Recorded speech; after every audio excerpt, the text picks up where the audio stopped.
โอ้ว่ามนุษย์ชาติชอบเป็นทาสของตัณหาไม่เบื่อในกามาอิทธารมณ์นิยมยินตามัวไม่หาแว่นจะรู้แก่นอย่าพึงทวิน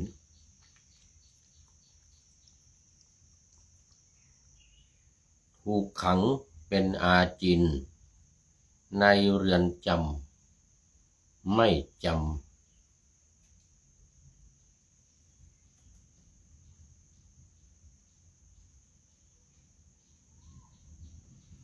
ในเรือนจำไม่จำเอง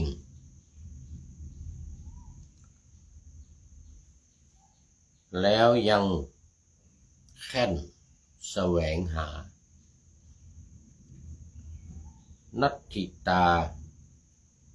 ไปตามเพลง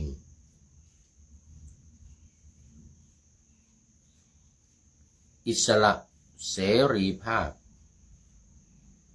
จะลุลาภ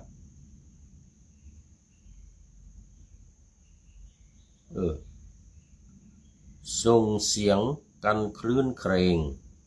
มิได้เกรงตัณหานายอิสระ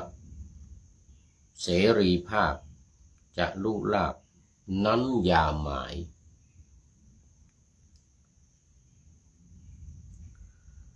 ถ้าตัวยังมีนายคอยบัญชาทุกท่าไปขอถวายความนอบน้อมแด่พระรัตนตรัยมีพระพุทธเจ้าเป็นต้นขอถวายความเคารพพระมหาเถระพระเถรานุเถระเจ้าคณะพระสังฆาธิการทั่วโลกมีพระเดชพระคุณพระธรรมเสนาบดีเจ้าคณะภาค7วัดพระธาตุวดสุเทพเป็นต้นและขออำนวยพรแด่ท่านผู้ฟังท่านผู้ชมสาธุชนพุทธบริษัททั้งหลายวันนี้รายการนาวาวังทองของวัดพระธาตุวดสุเทพออกอากาศทางสถานีวิทยุพระพุทธศาสนาแห่งชาติและจริยธรรมวัดพระธาตุดอยสุเทพระบบ FM 96 เมกะเฮิรตซ์มีพ่อครูวรรลบนามวงพรหมเป็นผู้อำนวยการอาจารย์พระมหาประสิทธิ์ประสาธิโกเป็นหัวหน้าสถานีและอาตมภาคพระครูปริยัติยานุศาสตร์เป็นผู้บรรยาย2 สถานีวิทยุเพื่อการศึกษาพระพุทธศาสนาและวัฒนธรรมสสว.วัดฝายหินตำบลสุเทพอำเภอเมืองจังหวัดเชียงใหม่มีพระครูสมุวิสุวัฒน์วรกิจโจ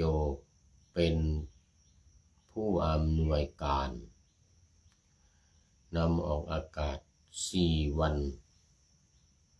คือวันพุธเวลา 17-18 นาฬิกาวันศุกร์และวันเสาร์เวลา 14-15 นาฬิกาและวันอาทิตย์เวลา 15-16 นาฬิกา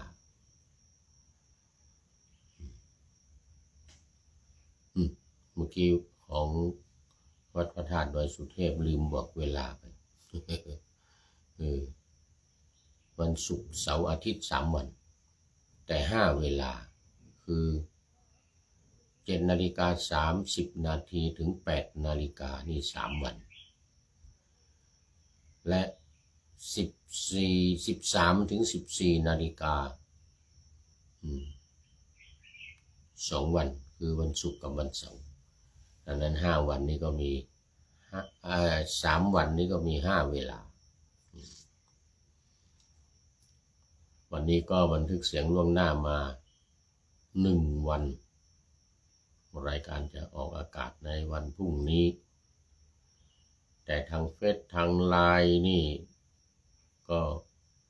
ชมฟังกันได้ตลอด24ชั่วโมง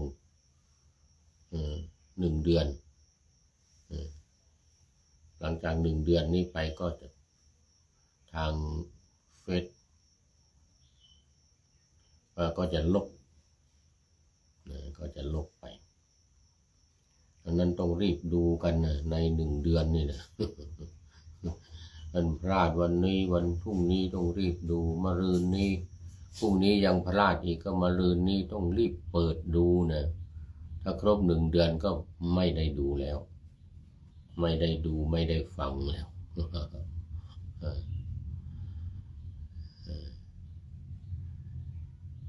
สำหรับวันนี้ก็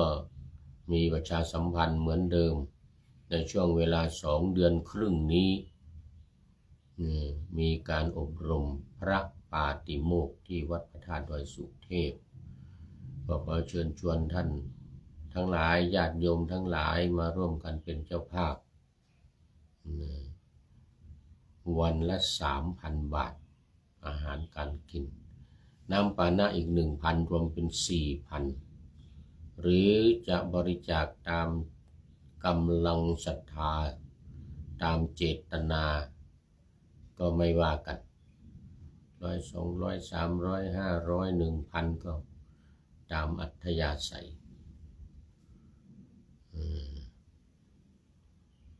ก็ขอประกาศให้รับทราบโดยทั่วถึงกันตอนนี้ก็มาเป็นเจ้าภาพกันเยอะแล้วแต่ยังไม่เต็ม75 วัน2 เดือนกับ15 วันก็เจริญพรญาติโยมทั้งหลายตามอัธยาศัยถ้าเป็นวันก็ 3,000 บาทน้ำปานะก็อีก 1,000ชนกันหลายท่านก็จะเฉลี่ยออกไปวันละ1 เจ้าภาพ 1 เจ้าภาพ 1 เจ้าภาพแล้วตอนนี้ก็เข้ามาสู่เนื้อหาสาระของธรรมะในรายการนาวาวังทองกันเลยเป็นรายการจากสำนักพระราชวังในชื่อโครงการว่าปูทางสู่การตื่นรู้ธรรมนาวาวังการตื่นรู้ก็คือการตรัสรู้หรือการบรรลุธรรมนั่นเองบรรลุพระนิพพานเป็นพระอรหันต์นี่คือความหมายของคำว่าการตื่นรู้คำว่าปูทางไปสู่การตื่นรู้ทำไมก็เพื่อเตรียมเขาเรียกเตรียมเสบียงทางเตรียมที่จะเข้าสู่การตรัสรู้เป็นอริยบุคคลขั้นใดขั้นหนึ่งตั้งแต่โสดาบันเป็นต้นไปจนถึงอรหันต์ตามความสามารถหรือตามบุญญาบารมีที่ได้สร้างสมมาจะไม่เหมือนกันแต่ละคนจะไม่เหมือนกัน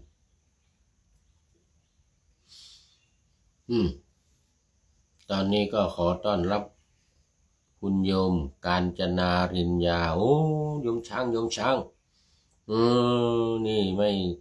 เข้ามานานแล้วนี่เป็น FC ตัวจริง FC เก่าแก่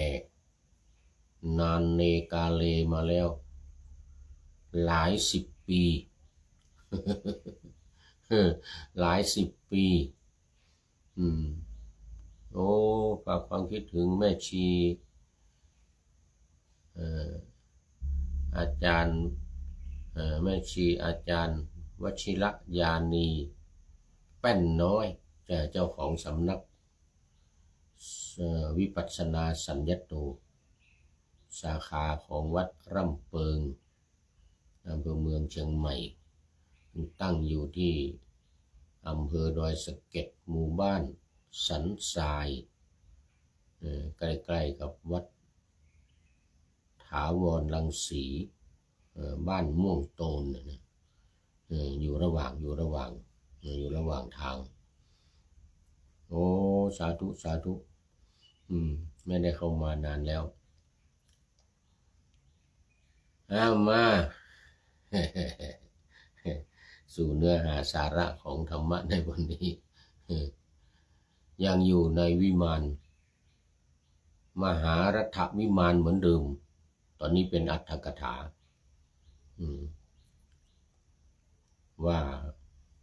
ค้างไว้เมื่อวานตอนบ่ายเนาะตอนบ่าย2 โมงถึง3 โมงบ่ายโมงถึงบ่าย2 โมงบ่าย2 โมงถึงบ่าย3 โมงเนี่ยถ้าเป็นวันอาทิตย์ก็จะเป็นบ่าย2ถึงบ่าย3 โมง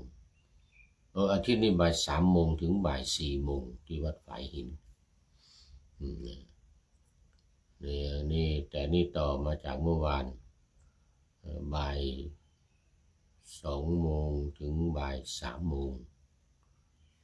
บ่ายโมงถึงบ่าย2 โมงนี่วัดพระธาตุดอยสุเทพบ่าย2 โมงถึงบ่าย3 โมงนี่วัดฝายหินก็เล่ามาถึงตอนที่ท่านพระมหาโมคคัลลานะถามโคบาลเทพพบุตรหรือโคปาละโคบาลเทพพบุตรก็มาถึงตอนที่โอ้ทำไมเทวดานางอัปสรทั้งหลายเป็นหลายโกฏก็หลาย10 ล้านนะนางฟ้าเป็นล้านเป็น10 ล้าน10 ล้าน20 ล้าน30 ล้านนู่นอยู่บนปราสาท100 โยชน์100 โยชน์ก็เอากิโลกับกิโลกับ600 เมตรคูณเนี่ยคูณ100 โยชน์มันก็เป็น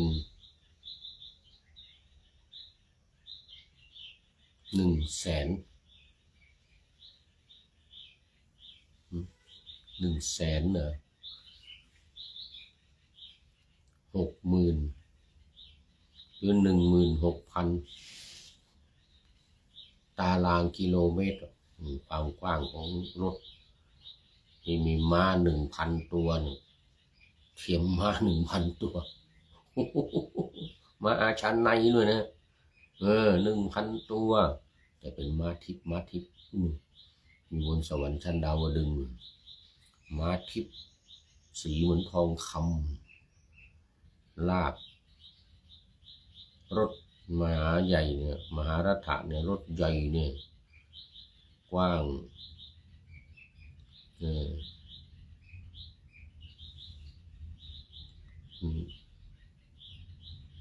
ร้อยโยชน์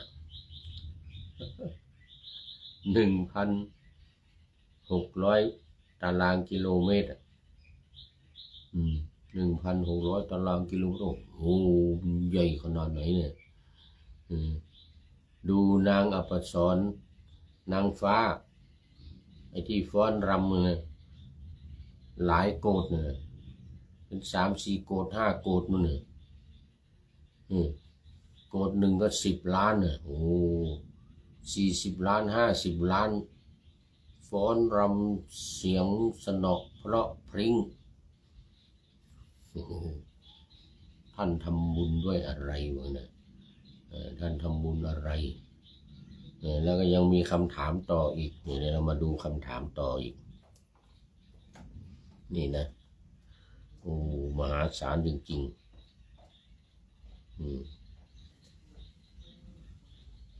อันเราอัปสรทั้งหลายที่ว่าเมื่อกี้นี้นะ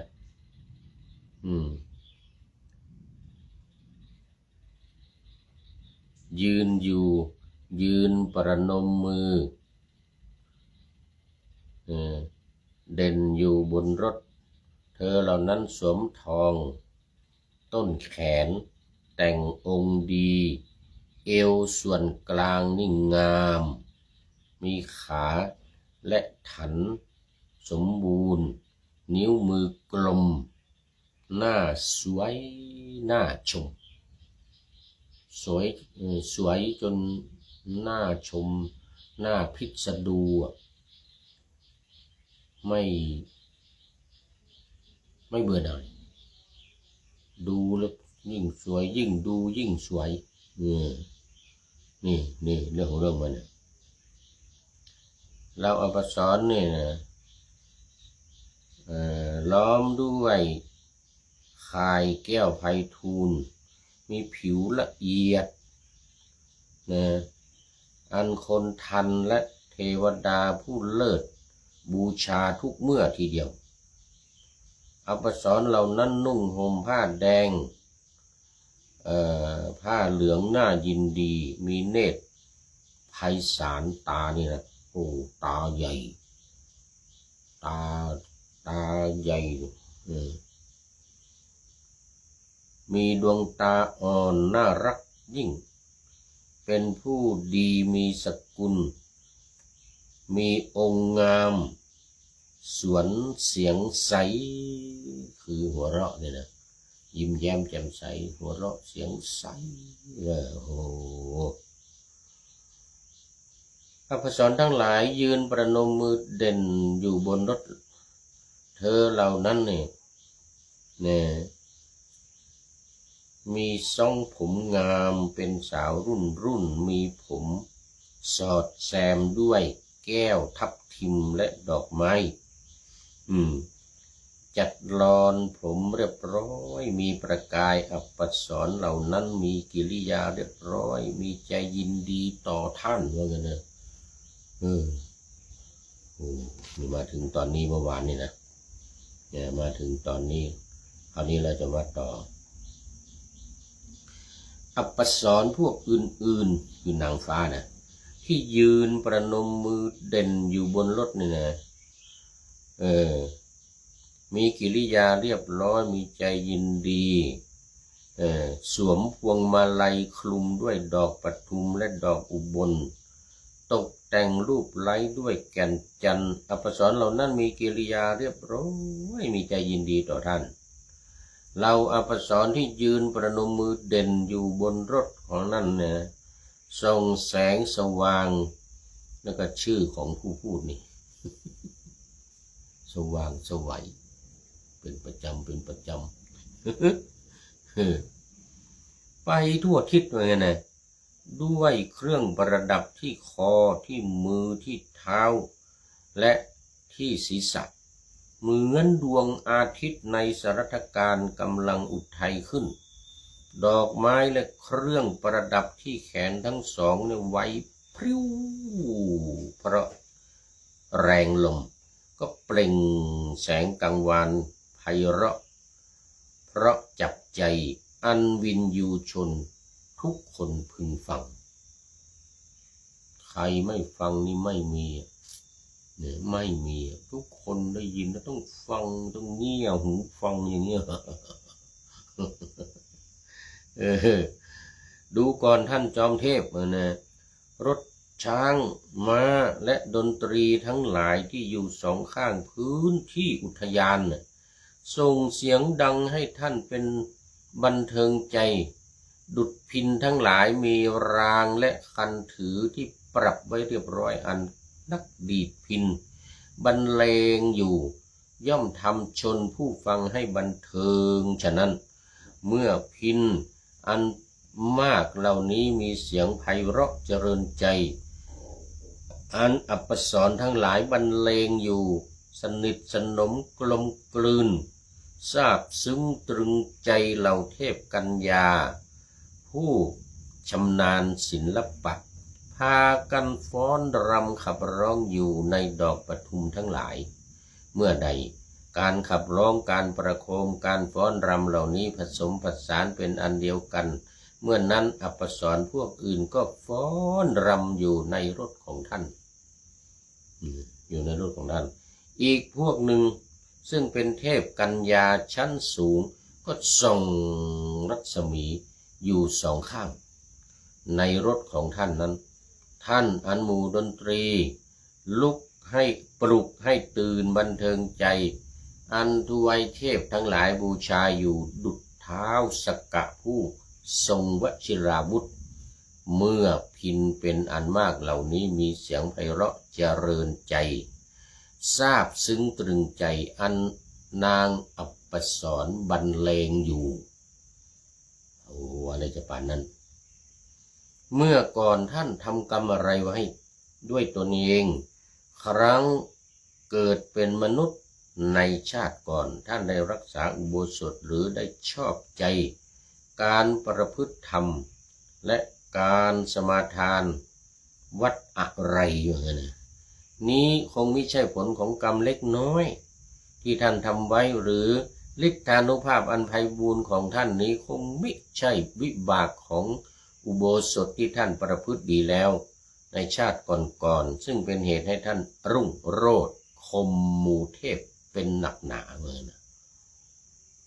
สรรเสริญขนาดนั้น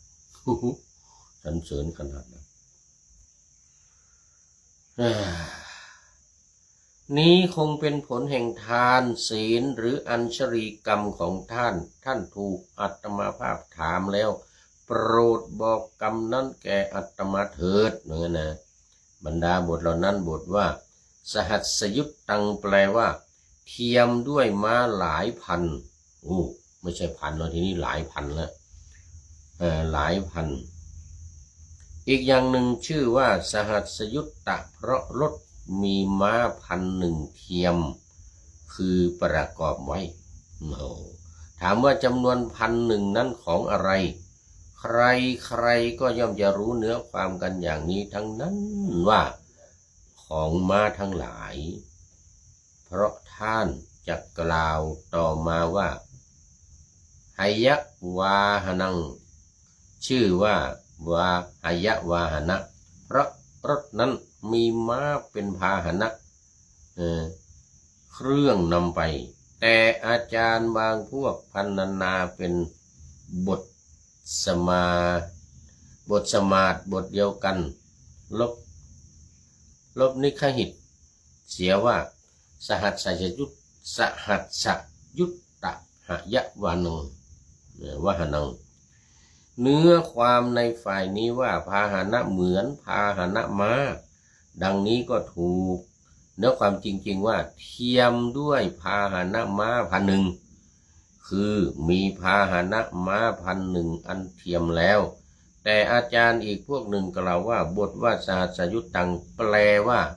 เทียมด้วยม้าอาชาในทิพย์1,000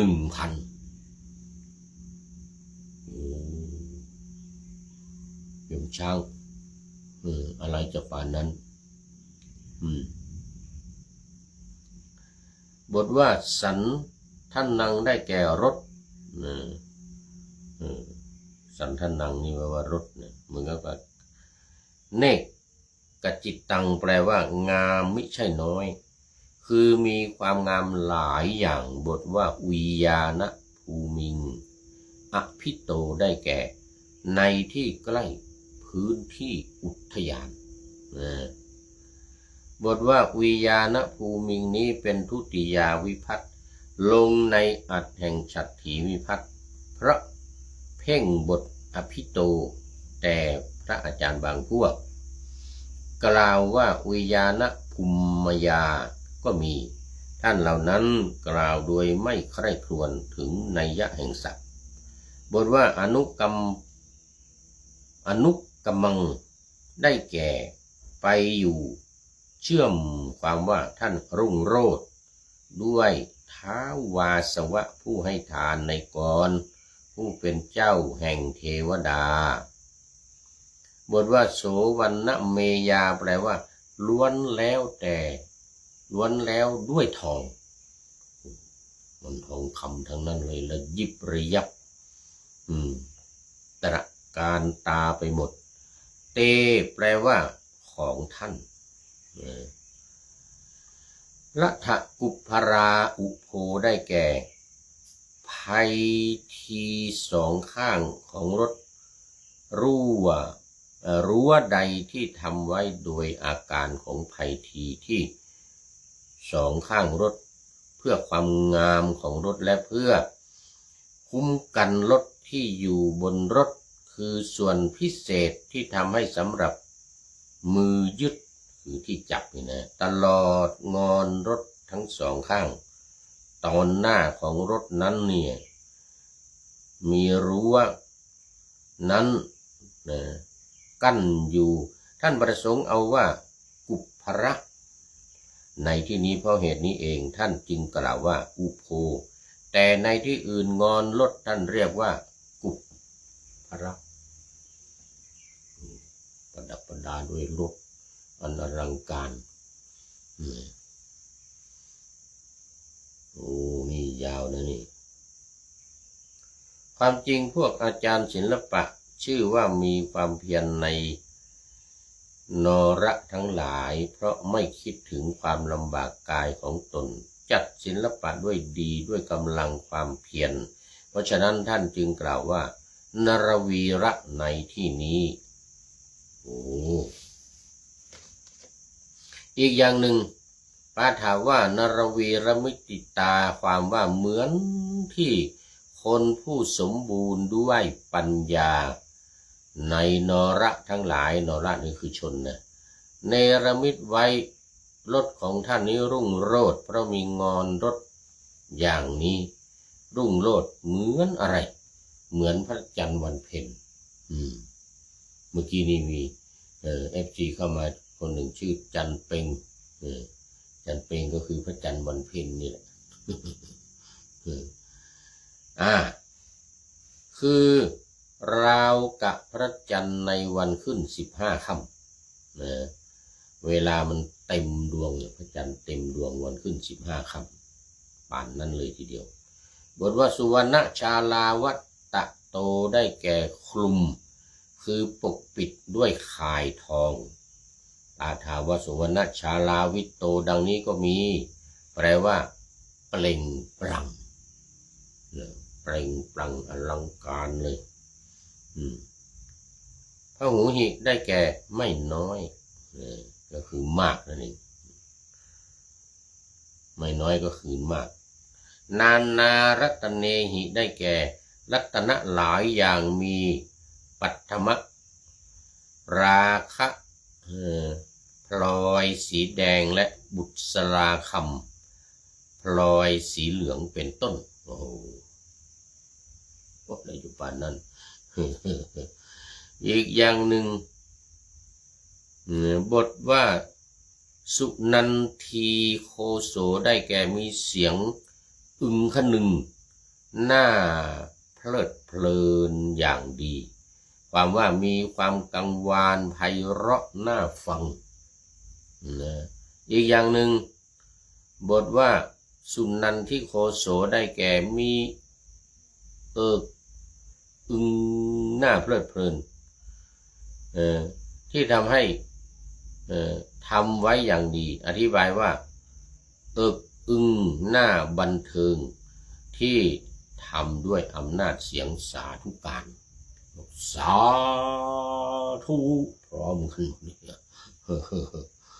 ที่เป็นไปในเพราะการดูการฟ้อนรำเป็นต้นอาจารย์บางพวกกล่าวว่ามีเสียงอึงหน้าเพลิดเพลินที่ประกอบด้วยอาเสลวาทกล่าวสรรเสริญเยินยอเสมอดังนี้ก็มีมันมีหลายอย่างบทว่าสุภัสโรได้แก่มีสภาพสว่างนี่ชื่อผู้พูดมาอีกแล้วสวัยสว่างสวัยด้วยดีคืออย่างยิ่งอย่างยิ่งเลยทีเดียวอีกอย่างหนึ่งชื่อสุภัสระเพราะเสียงขับร้องและประโคมดนตรีที่ไพเราะของเทวดาทั้งหลายที่ดำเนินไปอยู่ในรถนั้นนี่ก็ในรถนะข้างนอกยังไม่นับนะบทว่าจารมัฏฐะพระหูพิแปลว่าย่อมรุ่งโรจน์ด้วยแขนที่มือถือจามอนคือด้วยแขนของเหล่าเทวดาที่มีกำขนหางเนื้อทรายสะบัดโบกไปข้างโน้นข้างนี้ หรือด้วยเทวดาทั้งหลายผู้เป็นอย่างนั้นนะ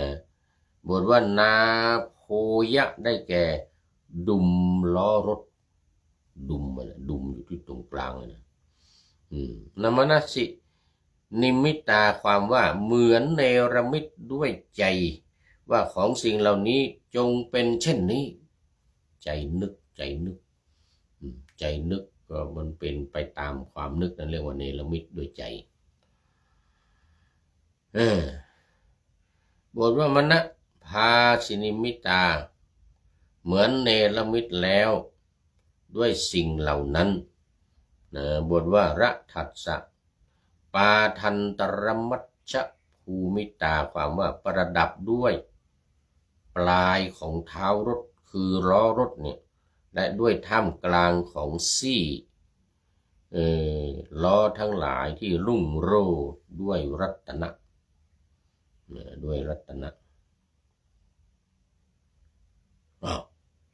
ดูไปดูมาหมดเวลาพรรณนายังไม่เสร็จเนี่ยพรรณนายังไม่เสร็จเดี๋ยวเราฟังตอนบ่ายก็บ่ายโมงถึงบ่ายสองถึงบ่ายสามบ่ายโมงถึงบ่ายสองนี้วัดพระธาตุดอยสุเทพบ่ายสองถึงบ่ายสามนี้วัดฝายหินเอาแล้วตอนนี้หมดเวลาคุณโยมกาญจนาลินยายกช้างเข้ามาเป็นท่านแรกแล้วก็เป็นท่านสุดท้ายมีคนเดียววันนี้ FC ของเรา คงไปทำงานทำการกันหมดแล้วตอนนี้มันเป็นเวลาทำงานแล้วบ่ายโมงเป็นเวลาทำงานเอามาดูข้อคิดท้ายรายการวันนี้ว่าได้จากผู้ใดหนอแลนี่เป็นกาบยานีเป็นคติธรรมนะคติธรรมเป็นข้อคิดอันนี้ได้จากพระอุบาลีคุณูปมาจารย์วัดจักรวรรดิราชาวาสนะวัดจักรวรรดิที่ใกล้สะพานพุทธนะใกล้สะพานพุทธวัดจักรวรรดิท่านเขียนข้อคิดไว้ว่าเป็นคติธรรมนะโอ้ว่ามนุษย์ชาติชอบเป็นทาสของตัณหา